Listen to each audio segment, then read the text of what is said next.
ஒன்று அமெரிக்காவை தலைமையாக கொண்ட நாடுகள், மற்றது ரஷ்யா, அதாவது சோவியத் ரஷ்யாவை தலைமையாக கொண்ட நாடுகள். இப்படி 2 அணியாக பிரிந்தது.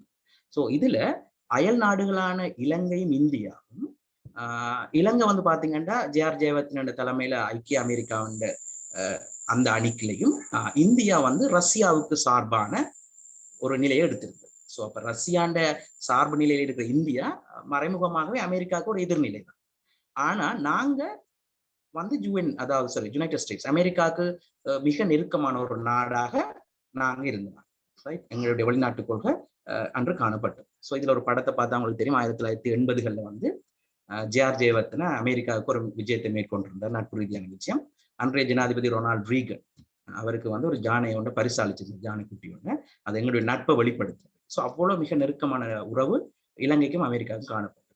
ஸோ இதை வந்து இந்தியாவால இதை ஜீரணித்துக் கொள்ள முடியவில்லை. ஏன்னா தனது ஆளுகைக்கு உட்பட்ட இந்த இந்து சமுத்திரத்தில் இருக்கிற ஒரு நாடு அமெரிக்காவோட இவ்வளவு நெருக்கமான உறவு வைத்திருக்கிறது இந்தியாவால் அது ஏற்றுக்கொள்ள முடியாது. அப்ப இலங்கையை ஏதோ ஒரு வகையில தனது ஆளுகைக்குள்ள கொண்டு வரணும்ன்ற தேவை இந்தியா.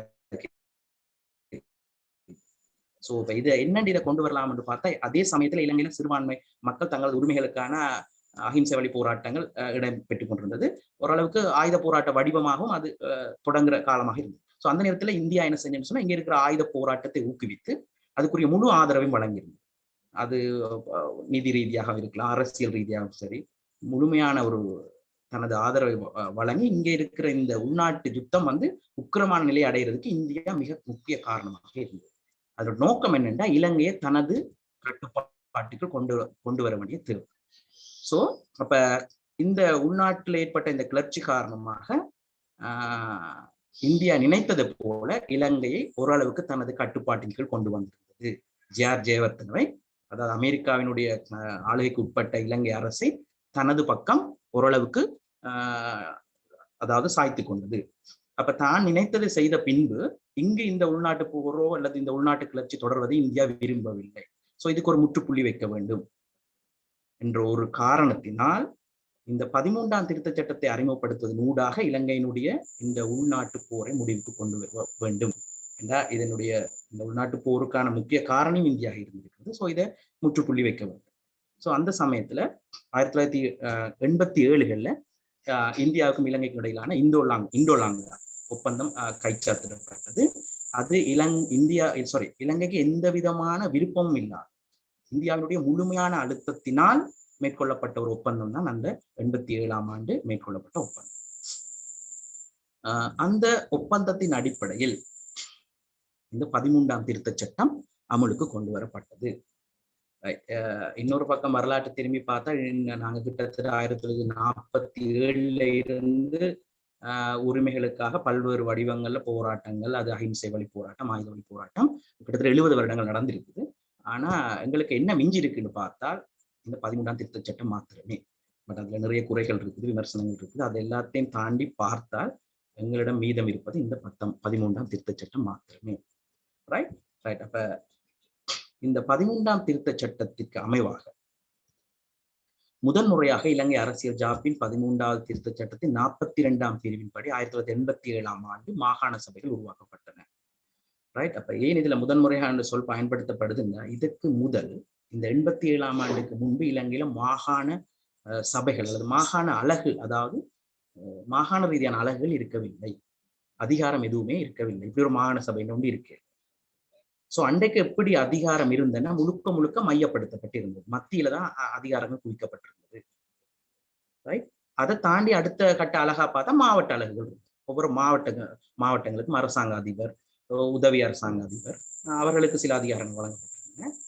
மற்றது இந்த உள்ளூராட்சி சபை, அதாவது ஜூசி மாநகர சபை, இது மாத்திரம் தான் காணப்பட்டது. ஸோ இந்த 13ஆம் திருத்த சட்டத்தின் ஊடாகத்தான் மாகாணங்கள் ஒரு அழகு, அதாவது ஒரு யூனிட்ஸாக கருதப்பட்டு அதுக்கு மாகாண சபைகள் உருவாக்கப்பட்டு அதுக்குரிய அதிகாரங்கள் பகிர்ந்தளிக்கப்பட்டன.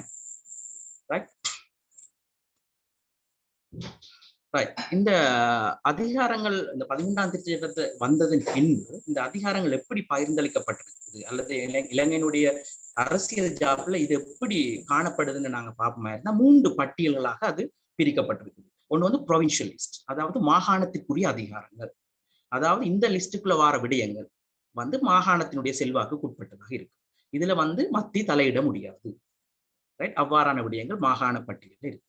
அடுத்து கன்கரண்ட் லிஸ்ட்னு சொல்லுவோம். அதாவது இரண்டு தரப்புமே ஆளுகை செலுத்தக்கூடிய விடயங்கள். இப்ப அதாவது கல்வி, சுகாதாரம், இதெல்லாம் இந்த கன்கரண்ட் லிஸ்டுக்குள்ள இருக்கு.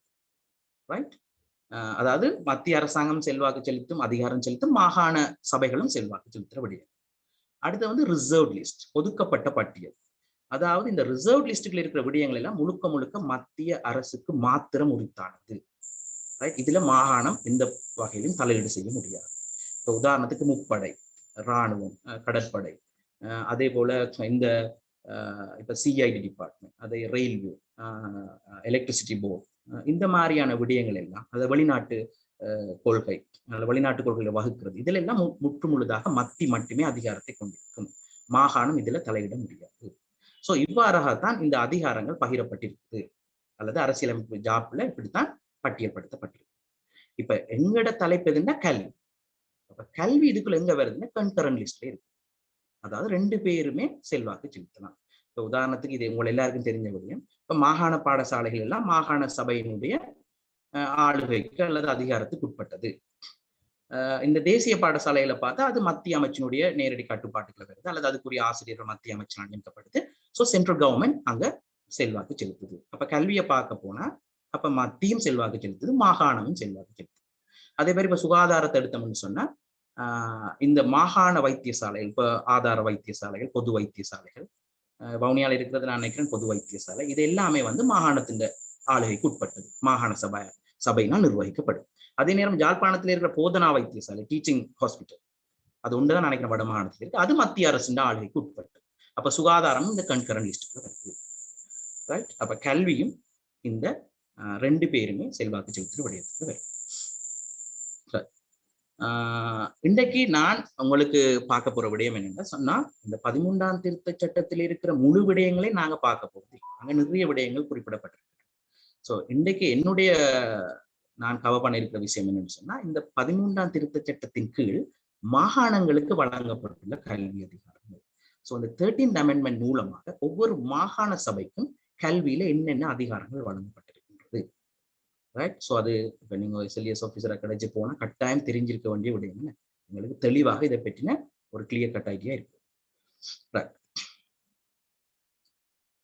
இதுல நான் முதலாவது உங்களுக்கு என்னன்னு சொல்லணும்னா, இந்த மாகாண சபையினுடைய நிர்வாக கட்டமைப்பு அல்லது இந்த அதிகார கட்டமைப்பு எப்படி அமைக்கப்பட்டிருக்கின்றது, அதுவும் கல்வி தொடர்பாக இந்த ஸ்ட்ரக்சரை நாங்க எப்படி பார்க்கலாம்னு நாங்க பார்த்தோம்னா, மாகாணத்தினுடைய அதி உயர் பதவியாக நாங்க எதை பார்க்கணும்னா மாகாண ஆளுநர். இது வந்து ஜனாதிபதியினால் நியமிக்கப்படுற ஒரு பதவியாக இருக்கும். இந்த மாதிரி ஒரு என்ன சொல்றது, இந்த சமஷ்டியை கொண்ட நாடுகள்ல, பெடரல் சிஸ்டம் உள்ள நாடுகள்ல மாகாண ஆளுநர்ன்றது ஒரு கௌரவ பதவியாக இருக்கு. மாகாணத்துல ஆட்சியை கலைக்கப்பட்டால்தான் மாகாண ஆளுநருக்கு அதிகாரம் இருக்கு. ஆனா இலங்கையின் 13ஆம் திருத்த சட்டத்தில் இருக்கிற ஒரு பலகீனம் என்னன்னு சொன்னா, சாதாரணமாகவே மாகாண ஆளுநருக்கு அதிக அளவு அதிகாரங்கள் காணப்படுகின்றன. ரைட், அதுக்கு அடுத்த நிலையில மாகாண முதலமைச்சர் காணப்படுவார். இது பொது தேர்தலின் ஊடாக, மாகாண சபை தேர்தலின் ஊடாக தெரிவு செய்யப்பட்ட ஒருவர் மாகாண முதலமைச்சராக நியமிக்கப்படுவார். இவர்தான் இந்த மாகாணத்தினுடைய அதி உயர் ஜனநாயக தேர்தல் முறை மூலமாக தெரிவு செய்யப்பட்ட ஒருவராக காணப்படுவார். ரைட், அதுக்கு அடுத்ததாக பிரதம செயலாளர், சீஃப் செக்ரட்டரின்னு சொல்லுவோம், பிரதம செயலாளர். ரைட், அதாவது இந்த மாகாணத்தினுடைய அதி உயர் அரச பதவியாக இது காணப்படும், இந்த சீஃப் செக்ரட்டரி. இவர் மாகாண முதலமைச்சருடன் இணைந்து செயற்படுவார். ரைட், இந்த மாகாண முதலமைச்சருக்கு ஒரு மாகாணம் 4 அமைச்சுக்களை உருவாக்கி கொள்ள முடியும் 13ஆம் திருத்த சட்டத்தின்படி. ஒன்று கல்வி அமைச்சு, மற்றது சுகாதார அமைச்சு, மற்றது மகளிர் விவகார அமைச்சு, மற்றது மீன்பிடி மற்றும் போக்குவரத்து அமைச்சு. இப்படி 4 அமைச்சுகள் தான் உருவாக்கி கொள்ள முடியும். அதுக்கு மேல இங்க அதிகாரம் இல்லை. இந்த கல்வி என்று சொல்லிக்கல வெறும் கல்வி மட்டுமல்ல, அதுக்குள்ள வேறு சில விடயங்களும் உள்ளடக்கப்பட்டிருக்கின்றன. இந்த ஒவ்வொரு 4 அமைச்சுக்களையும் வேறு விடயங்களும் உள்ளடக்கப்பட்டிருக்கின்றன. அப்ப நான் இந்த மாகாணத்துக்கு இந்த பிரதம செயலாளர் கீழே வந்து 4 அமைச்சுக்கள் இருக்குன்னு பார்த்தோம். அதுல எங்கட கல்விக்குரிய அமைச்சு கல்வி பண்பாட்டு அலுவலர்கள், விளையாட்டுத்துறை, இளைஞர் விவகார அமைச்சு.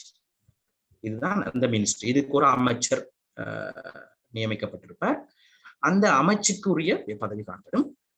இந்த செயலாளர், அதாவது கல்வி அமைச்சினுடைய செயலாளரும் இந்த பிரதம செயலாளர், இந்த 2 பேருடைய பதவி வந்து SLAS தர அதிகாரிகளாக இருப்பார்கள். அதாவது இலங்கை நிர்வாக சேவைக்குரிய அதிகாரிகளாக காணப்படுவர்.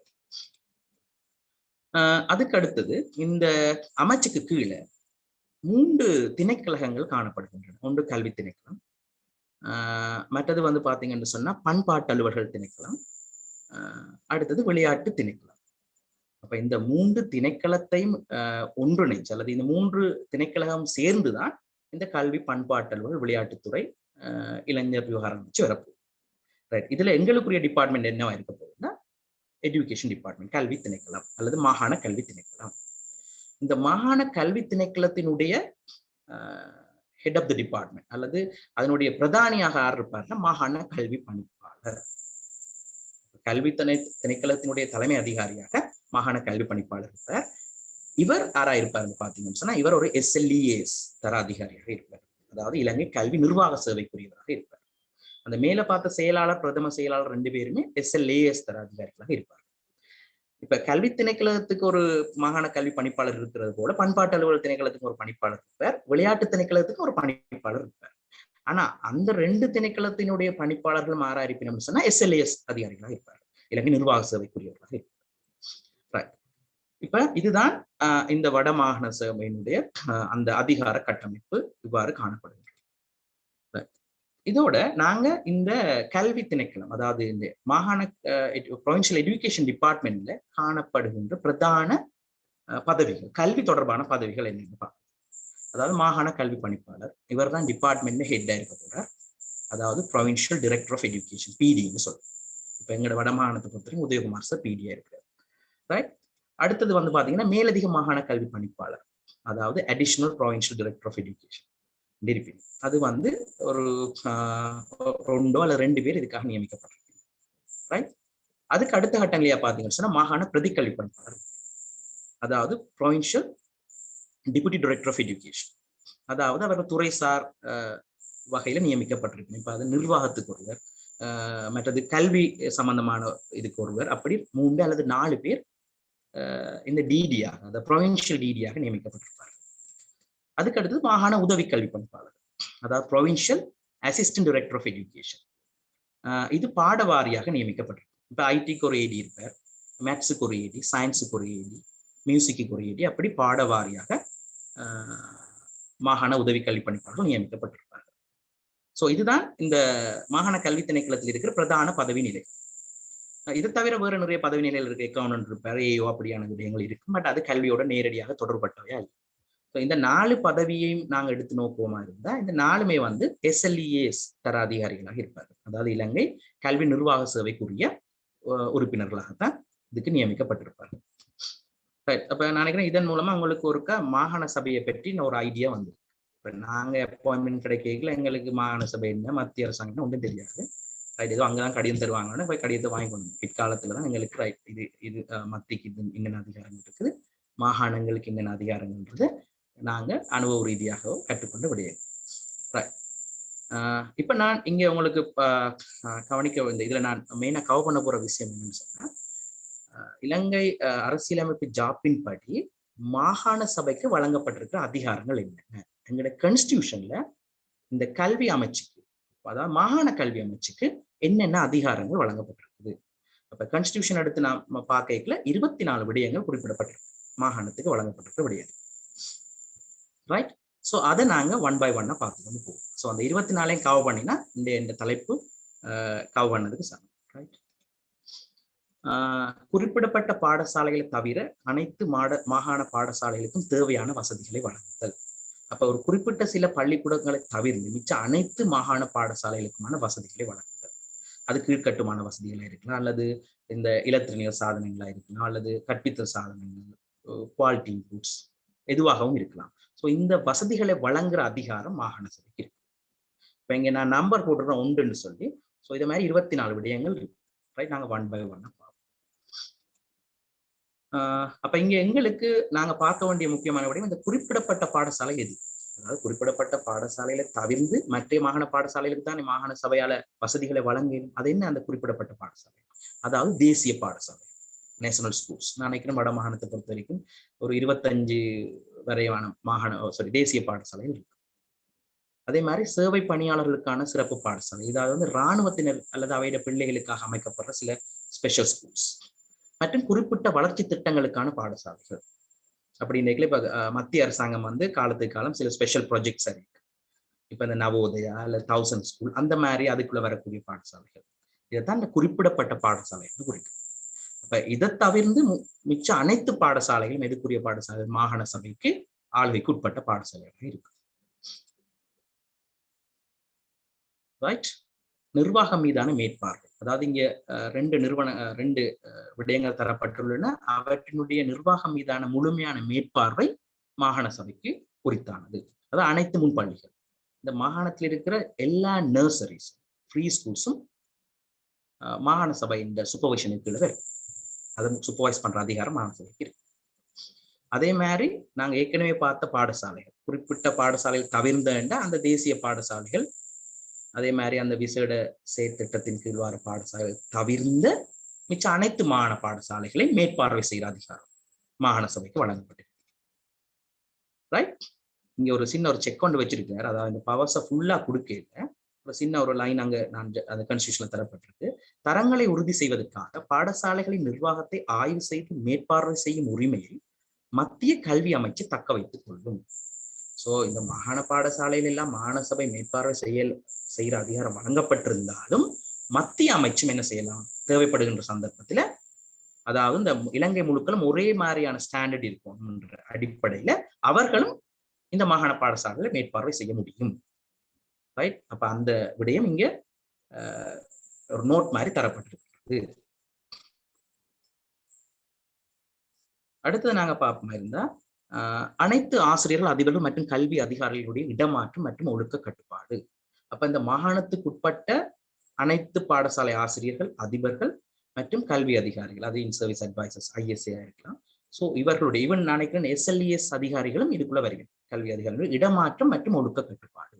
ஸோ இப்ப இந்த மாகாண பாடசாலைகள் இருந்து எந்த டீச்சரையும் எந்த ஒரு ஸ்கூல்ல இருந்து இன்னொரு ஸ்கூலுக்கு டிரான்ஸ்ஃபர் பண்ற அதிகாரம் மாகாணத்துக்கு இருக்கு. மத்தியிட்ட கேட்க வேண்டிய அனுமதி எடுக்க வேண்டிய தேவை இல்லை.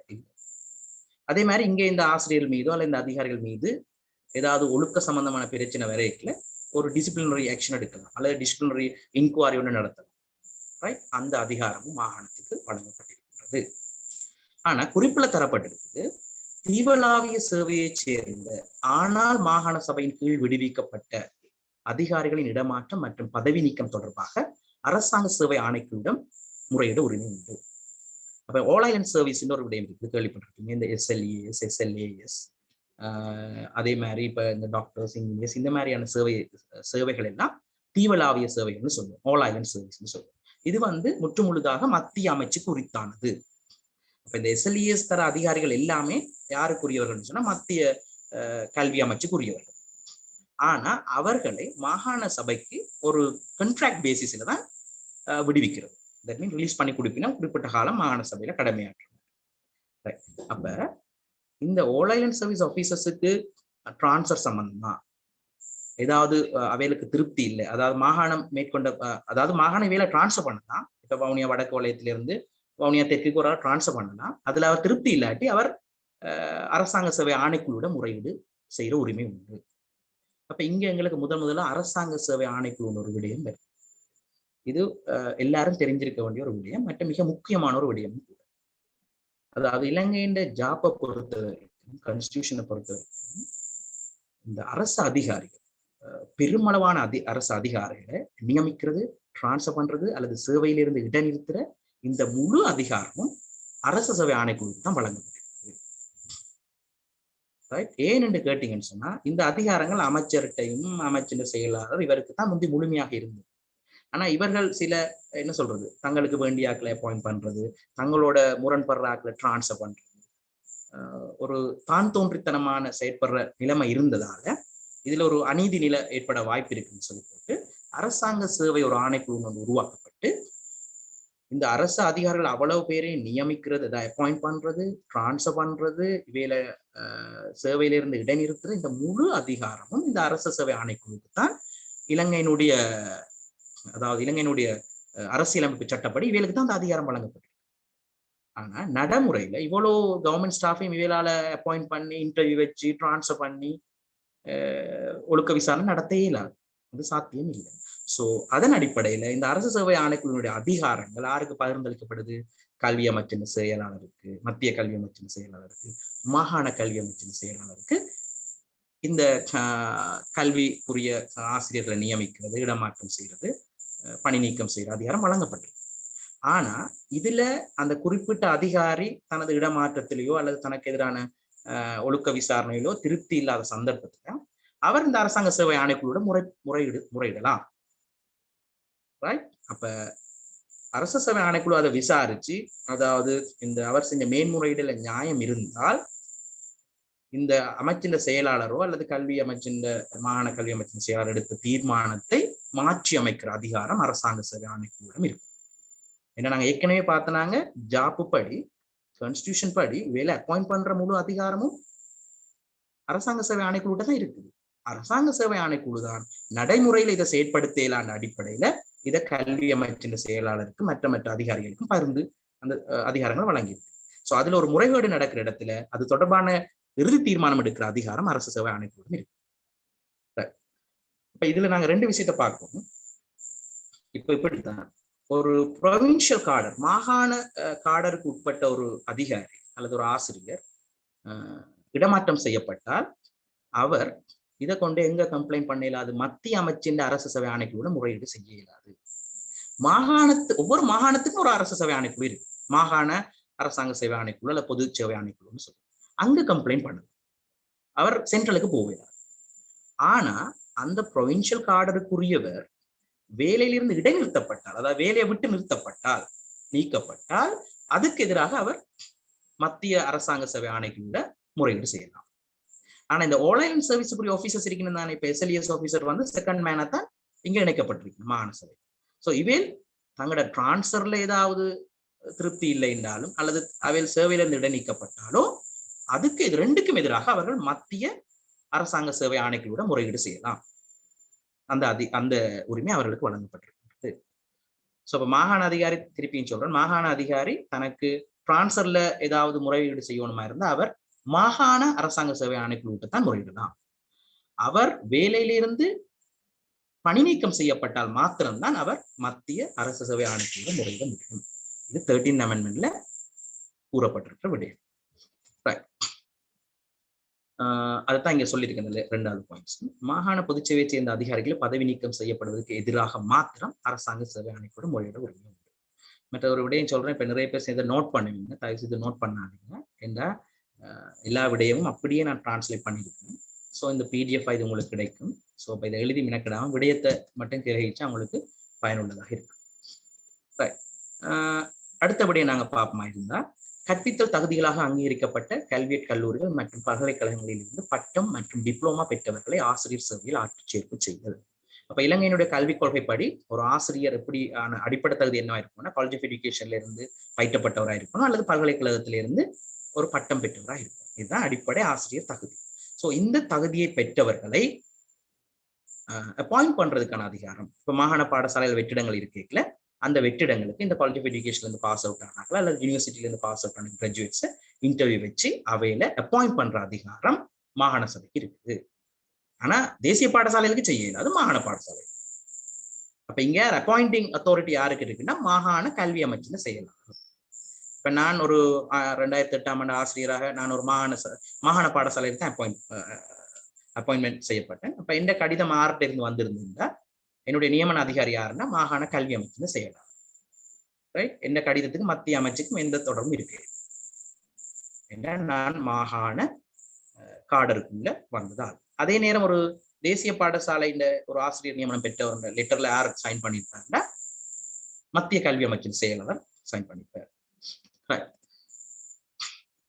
அடுத்த நாங்க பார்ப்போம், மேற்குறிப்பிட்ட வகுதியினுள் போதுமான நியமனம் மேற்கொள்ளப்படும் வரை கற்பித்தல் சேவையில் ஆட்சேர்ப்பு அரசாங்க சேவை ஆணைக்குழுவினால் நடாத்தப்படும் போட்டி பரீட்சை முடிவுகளின் அடிப்படையில் மேற்கொள்ளப்படும். இப்ப இலங்கையில கல்விக் கொள்கை எல்லாருமே காலேஜ் ஆஃப் எஜுகேஷன்ல இருந்து பாஸ் அவுட்டா இருக்கும், கிராஜுவேட்டா இருக்கும். ஆனா இந்த 87 தான் இந்த சட்டம் வந்தது. அந்த சந்தர்ப்பத்துல போதுமான அளவு காலேஜ் ஆஃப் எஜுகேஷன் பாஸ் அவுட்டோ கிராஜுவேட்ஸோ இருக்கு.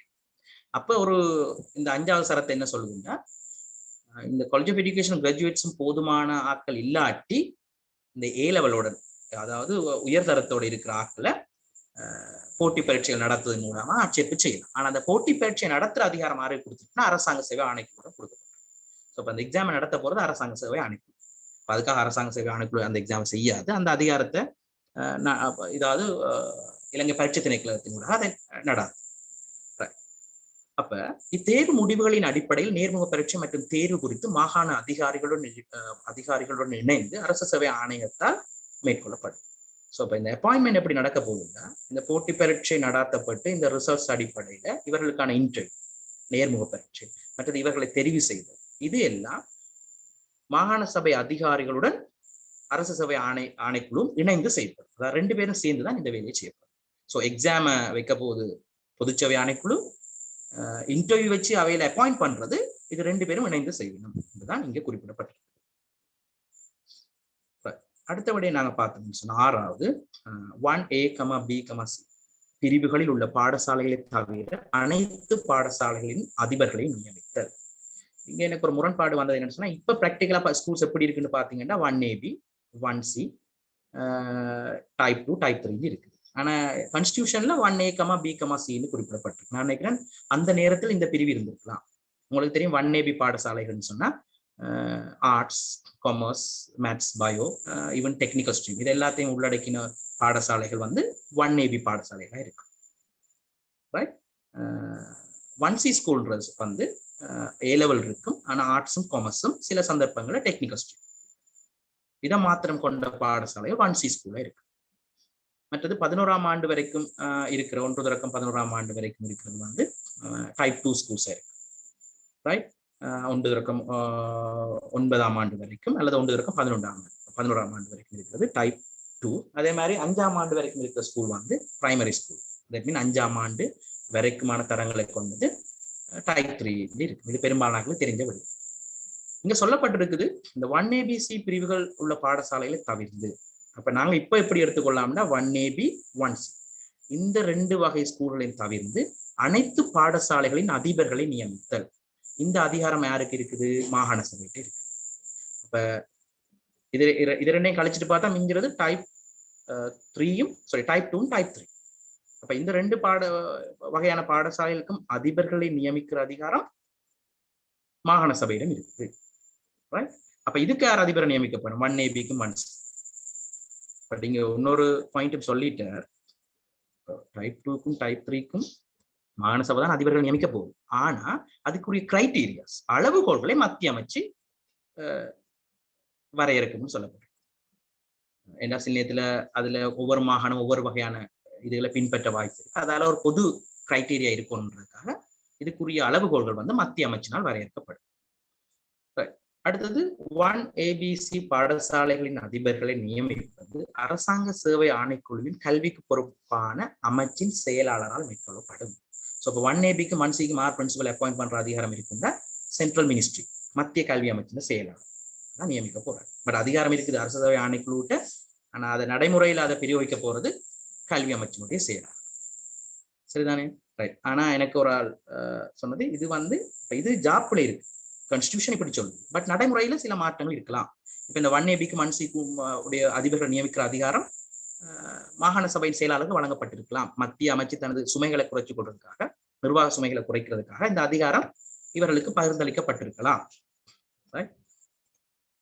அப்ப தேசிய பாடசாலையில் அடுத்த கதையில உங்களுக்கு தெரியும், தேசிய பாடசாலைக்குரிய அதிபர் யாரா இருக்காருன்னா SLES 3 தரத்துக்குரியவராக பெரும்பாலும் தேசிய பாடசாலைக்கு பொருத்தமான அதிபராக அந்த கார்டு இருக்கிறது. அது ஆட்டோமேட்டிக்கா அதை அப்பாயிண்ட் பண்ண போறது சென்ட்ரல் மினிஸ்ட்ரி தான், மத்திய கல்வி அமைச்சு. ஆசிரியர்கள் மற்றும் பிற கல்வி பணியாளர்களுக்கான பயிற்சி தேசிய கல்வி நிறுவனத்தின் எல்லைக்கு உட்பட்டது. இப்ப மாகாணங்களுக்கு நிறைய அதிகாரம் வழங்கப்பட்டாலும் இந்த டீச்சர்ஸையும் பிரின்சிபல்ஸையும் ட்ரெயின் பண்ற அதிகாரம் தேசிய கல்வி நிறுவனத்துக்கு வழங்கப்பட்டது. ஏண்டா நான் இது என்ன காரணம் நினைக்கிறேன்னா 85ல தான் NI வந்து கொண்டு வரப்பட்டது. 87லயே 13ஆம் திருத்த சட்டம் வந்திருக்கு. ஸோ அப்ப NI வந்து ஒரு செல்லுபடியாம போயிருந்தானே. இப்ப மாகாணத்துக்கு கல்வி அதிகாரம் குலத்தை கொடுத்தோன்னா NI உருவாக்கின நோக்கம் பிழைச்சு போயிடும். ஸோ அதால இந்த சரத்துங்க சேர்க்கப்பட்டிருக்கு. இந்த ட்ரெயின் பண்றது, பயிற்சிகளை வழங்குறது தேசிய கல்வி நிறுவனத்தின் எல்லைக்கு உட்பட்டது. மாகாண அதிகாரிகள் தங்களது தேவைகளை தேசிய கல்வி நிறுவனத்திற்கு தெரியப்படுத்த முடியும். இப்போ உதாரணத்துக்கு வட மாகாணத்தினுடைய இப்போ மேத்ஸ் ஏரி தண்ட மாகாண ஆசிரியர்களுக்கு ஒரு மேத்ஸ் சம்பந்தமா ஒரு 2 கிழமைக்கு ஒரு ஒர்க் ஷாப் செய்யணுமாக இருந்தால் அல்லது குறிப்பிட்ட பாடத்துல சம்பந்தமா பயிற்சி வழங்கணுமா இருந்தால் அதை அவர் உடனே நடாத்த முடியாது இந்த ஜாப்பின் படி. இவர் இதை எங்க தெரியப்படுத்தணும், என்ஐக்கு தெரியப்படுத்தணும். இந்த மாகாணத்துல இந்த குறிப்பிட்ட பாட ஆசிரியர்களுக்கு இந்த பாடத்துல மேலதிக பயிற்சி தேவைப்படுதுன்னு சொல்லி ஸோ அதை என்ஐ அரேஞ்ச் பண்ணி கொடுக்கும். ரைட், இதுதான் இங்க சொல்லப்பட்டிருக்க விட. அடுத்தது, மாகாண கல்வி சபையை நியமிப்பது கல்வி அமைச்சரின் பொறுப்பாக இருக்கும். ஸோ இங்க ஒரு விடயம் சொல்லப்பட்டிருக்குது. ஒவ்வொரு மாகாணத்துக்கு ஒரு கல்வி சபை ஒன்று அமைக்கப்படும். ஒவ்வொரு மாகாணம் இந்த கல்வி சபையை யார் அமைப்பாருன்னா மத்திய கல்வி கல்வி அமைச்சர் தான் ஒவ்வொரு மாகாணத்துக்கு ஒரு கல்வி சபையை நியமிப்பார். இந்த கல்வி சபையோட வேலை என்னவா இருக்கும்னு சொன்னா அந்தந்த மாகாணத்துக்கு கல்வி தொடர்பான அறிவுரைகளை வழங்குவது, ஒரு அட்வைசரி ஃபங்க்ஷன் செய்யப்படும். ரைட். ஆனா இன்னொரு சரத்தை சொல்ல போகுது, இந்த கல்வி சபைகளை நியமிக்க போறது மத்திய கல்வி அமைச்சராக இருந்தாலும் அதை அவர் தான் தோன்றித்தனமாக செய்யலாது. அவர் ஆரோட அதை இணைஞ்சுதான் செய்ய வேண்டியிருக்குது, அந்த குறிப்பிட்ட மாகாண முதல்வரின் ஒப்புதலுடன், தட் மீன் அவரோட சம்மதத்துடன் அந்த சபைக்குரிய உறுப்பினர்களை நியமிச்சு அந்த கல்வி சபையை உருவாக்க முடியும். ஸோ அப்ப கல்வி சபையோட ஃபங்க்ஷன் என்னவா இருக்க போகுது, அந்தந்த மாகாண சபைக்கு கல்வி தொடர்பான ஆலோசனைகளை வழங்குதல். இது இப்ப நடைமுறையில் இருக்கான்றது ஒரு கேள்விக்குதான். இது மிக அமுல்படுத்தப்பட்டிருக்கிறது. இது கான்ஸ்டிடியூஷன்ல இருக்கு. ரைட். அடுத்து, கல்வி அமைச்சின் அறிவுறுத்தலுக்கு அமைய மாகாண அதிகாரிகளினால் பாடசாலை சபைகள், தட் மீன் ஸ்கூல் போர்ட்ஸ் நிறுவப்படும். அப்ப ஒவ்வொரு பள்ளிக்கூடத்துக்கும் பாடசாலை சபைகள், தட் மீன் பாடசாலை குழுக்கள் நிறுவப்படும். அந்த குழுக்கள் யாரால நிறுவப்படும், மாகாண சபையால். அது மாகாண சபையின் அதிகாரத்துக்கு உட்பட்டது. ஆனா அதுக்குரிய கைட்லைன்ஸை கல்வி அமைச்சு வரையறுத்திருக்கு. அதான் என்ன கிரைட்டீரியான்றது சென்ட்ரல் மினிஸ்ட்ரி டிஃபைன் பண்ணுது. இப்ப இந்த பாடசாலை சபைகள்ன்ற நான் என்னென்னு விளங்கி கொள்றேன்னு சொன்னா, இப்ப எங்கட பாடசாலையில இருக்கிற STS, STC பல குழுக்கள் இருக்கு. என்ன அந்த குழுக்கள்ல தான் நான் இந்த பாடசாலை சபைகளாக விளங்கி கொள்றேன். ஆனா இங்க அப்படி குறிக்கப்படவில்லை. காமனா ஸ்கூல் போர்ட்ஸ் தரப்பட்டிருக்கு. ரைட். அப்ப இதை நியமிக்கிற அதிகாரம் மாகாண சபைக்கு இருக்குது. ரைட். ஆனா இதுக்குரிய அறிவுறுத்தல்களை கல்வி அமைச்சு வரையறுக்கும். பாடசாலை சபையின் செயற்பாடுகள் மாகாண சபை அதிகாரிகளினால் மேற்பார்வை செய்யப்படும். அப்ப இந்த ஒவ்வொரு ஸ்கூல்லையும் இருக்கிற இந்த ஸ்கூல் போர்ட்ஸ் இருக்கு தானே, பாடசாலை குழுக்கள், இதுகளுடைய செயற்பாடுகளை சூப்பர்வைஸ் பண்ண போறது யாரா இருந்தா மாகாண சபை அதிகாரிகளாக இருப்பார்கள். அதுக்காக இப்ப நேரடியாக மாகாண சபை அதிகாரிகள் மேற்பார்வை செய்ய ஒன்றுமே இல்லை. வலயமும் மாகாணத்துக்கு உட்பட்ட ஒரு அதிகார அழகினுடைய வலயத்தினுடைய அதிகாரிகள் அதை மேற்பார்வை செய்யலாம். அடுத்து நாங்க பார்த்தோம்னு சொன்னா, திட்டங்களை தயாரிப்பது, கல்வி அபிவிருத்தி திட்டம் மற்றும் வருடாந்த செயல் திட்டம் மாகாண சபையின் பொறுப்பாக இருக்கும். அப்ப இது எங்களுக்கு தெரியும். இப்போ நாங்க பள்ளிக்கூடத்துல ஆனுவல் பிளான், 5-year பிளான் அடுத்த வருடத்துக்குரிய திட்டங்களை தயாரிப்போம். அதே மாதிரி மாகாணம் தன்னுடைய செயல் திட்டங்கள் எதிர்காலத்துல எப்படி இருக்க போகுது, அப்ப அவர்களும் வருடாந்த அதே மாதிரி 5 years பிளான்களை தயாரிப்போம். அந்த பொறுப்பு இவைகளுக்கு உரியது. அப்ப இது இதை பார்த்தா எப்படி இருக்குன்னா, இது ஒரு சுமையான விடயம்னபடியா மத்திய இதுக்குள்ள தலையிடவே இல்லை, மாகாணத்திலே கொடுத்துட்டு நீயே பிளான பண்ணிக்கோ, அதுக்குள்ள நான் வர இல்லை. சரியோ. அடுத்து பாத்தீங்கன்னு சொன்னா, அப்ப பிளான திட்டங்களை வடிவமைக்கிறது மாத்திரமல்ல, அதை அமுல்படுத்துற வேலையும் யாருக்கு தான் இருக்குது, மாகாணத்துக்கு தான் வழங்கப்பட்டிருக்கு. ஸோ இது ரெண்டுமே சுமையான விடயங்கள் அப்படியே இதை அப்படியே ஃபுல்லா மாகாணத்திலே கொடுத்தாச்சு. அதிபர்கள், ஆசிரியர்கள் மற்றும் கல்வி அலுவலர்களின் செயலாற்றுகை தரம் கணிப்பீட்டை மதிப்பீடு செய்தல். அப்ப நீங்க வருடம் அப்ரைசல் ஃபார்ம் கொடுக்குறீங்க, நம்மளோட சம்பள அதிகரிப்பு. ஸோ இதை இவாலுவேட் பண்ணி இதை அப்ரூவ் பண்ற அதிகாரம் மாகாணத்திலே இருக்கு. அதிபர்கள், ஆசிரியர்கள் மற்றும் கல்வி அலுவலர்னு சொல்லப்பட்டிருக்கு. ஆனா நடைமுறையில பார்க்கல இந்த SLES ஆபீசர்ஸ் இவையோட தரங்கணிப்பீடு மத்திய கல்வி அமைச்சினாலதான் அப்ரூவ் பண்ணப்படும். மாகாணத்தினூடாக வழிபடுத்தப்பட்டு சென்ட்ரல் மினிஸ்ட்ரி தான் அப்ரூவ் பண்ணும். மற்றபடி மற்ற ஆசிரியர்கள், அதிபர்கள் எல்லாரும் இது மாகாணத்திலேயே அதை மதிப்பீடு செய்யற அதிகாரம் இருக்கு. சென்ட்ரல்கிட்ட இதை ஃபோர்வர்ட் பண்ண வேண்டிய தேவை இல்லை. அடுத்தது பார்த்தோம்னு சொன்னா, தேசிய கல்வி நிறுவனத்தின் முன் ஒப்புதல் பெறப்பட்ட சேவை பயிற்சி திட்டங்களை நடாத்துதல். That mean in service training. ஒரு ஆசிரியர் தனது சேவையில் இருக்கிற காலத்துல அவருக்கு வழங்கப்படுற பயிற்சிகள். சரியோ, அது நாங்க ஏற்கனவே பார்த்திருந்தோம். அது NID அதிகாரத்துக்கு உட்பட்டது. NI தான் பயிற்சிகளை நடத்தலாம். ஆனா மாகாண அதிகாரிகள் தங்களோட தேவைகளை NIக்கு தெரியப்படுத்தலாம். ஆனா இங்க ஒரு சரத்து என்ன சொல்லுதுன்னா, தேசிய கல்வி நிறுவனத்தின் முன்னொப்புதலை பெற்றுக்கொண்டு மாகாணத்துல பயிற்சி திட்டங்களை நடாத்தலாம். ஸோ அப்போ ஒரு AD தனது பாடத்துக்கு, இப்ப தமிழ் ஏறி தந்த டீச்சர்ஸுக்கு ஒரு ட்ரைனிங் ஒரு 3 days ஒர்க் ஷாப் செய்ய போறாங்க. அவர் அதை ப்ரொபோசலா ரெடி பண்ணி அதை என்ஐக்கு அவர் அனுப்பி வைக்கணும். என்ஐ அதை அப்ரூவ் பண்ணி வந்த பிறகு அவர் அதை செய்யலாம் என்றதான் இங்க சட்டம் சொல்லுது. நடைமுறையில அது எவ்வாறு இருக்குன்றது தெரியும். அடுத்தது பரீட்சை ஆணையாளர் நாயகத்தின் ஒப்புதலுடன் மாகாண மட்ட பரீட்சைகளை நடாத்துதல். ஸோ இப்போ ப்ரொவின்சியல் லெவல் எக்ஸாம் நடாத்துற அதிகாரம் மாகாணத்துக்கு இருக்குது. இப்போ எங்களுக்கு எல்லாருக்கும் தெரியும் 9ஆம் ஆண்டுல ஒரு பரீட்சை ஒன்று முந்தி வைக்கிறது என்று சொல்லி இப்பயும் அது வைக்கப்படுறது. அதுக்கான ஒரு சர்டிபிகேட் இஷ்யூ பண்ணும் மாகாணம் சொல்லி. ஸோ அப்போ மாகாணத்துக்கு மாகாண மட்ட பரீட்சைகள் நடத்தலாம். அது மட்டும் இல்லாம இந்த 5ஆம் ஆண்டு புலமை பரிசுக்கான முன்னோடி பரீட்சைகள் வேறு பரீட்சைகள் அவர்கள் திட்டமிட்டு நடாத்தலாம். ஆனா ஒரு லாக்அவுட் அங்க வச்சிருக்கணும், பரீட்சை ஆணையாளர் நாயகத்தின் ஒப்புதல் இருக்கும். ஸோ இந்த எக்ஸாம் வைக்கிறனாலும் எக்ஸாமினேஷன் டிபார்ட்மெண்ட் பெர்மிஷன் வேணும். அந்த பெர்மிஷன் எடுத்துக்கொண்டு இங்க எக்ஸாம் நடாத்தலாம். முறைசார் கல்வி திட்டங்களை செயல்படுத்துதல். இப்ப முறைசார் கல்வி திட்டங்கள் தான் இந்த வெல்டிங் கோர்சஸ், மற்ற இந்த தையல் பயிற்சி, இப்படி பல்வேறு கல்வி செயல் திட்டங்கள் ஒவ்வொரு வலயங்களையும் நடாத்தப்படும். இதெல்லாம் முற்றுமுழுதாக யாருக்கு உரியதாக இருக்குது? இதை மாகாண நடைமுறைப்படுத்தலாம். மத்திய இந்த தலையீடும் இதில் இருக்காது. முழுக்க முழுக்க மாகாணத்துக்கு உட்பட்டதாக இருக்கு. முன்பள்ளிகளின் பதிவு மற்றும் மேற்பார்வை.